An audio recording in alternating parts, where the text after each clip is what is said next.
காடுகளுக்காக, குகைகளுக்காக, நிலத்தடி கனிமங்களுக்காக, எண்ணெய் ஊற்றுகளுக்காக, எரிவாயு ஊற்றுகளுக்காக ஸ்தோத்திரம். தண்ணீரை திராட்சை ரசமாக மாற்றினீர், ஸ்தோத்திரம்.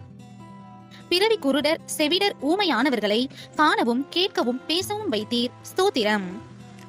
முடவர், சப்பானிகள், கூனர், சூம்பின உருப்புடையோர், திமிர்வாதக்காரரை சுகமாக்கினீர், ஸ்தோத்திரம்.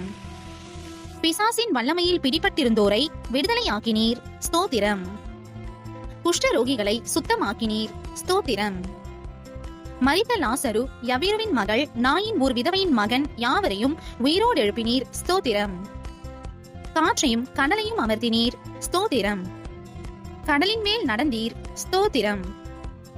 உமது வார்த்தைப்படி ஆழத்திலே வலை போட்ட போது திரளான மீன்களும், மற்றொரு முறை வலது பக்கத்திலே வலை போட்ட போது 153 பெரிய மீன்களும் பிடிக்க செய்த அற்புதத்திற்காக ஸ்தோத்திரம்.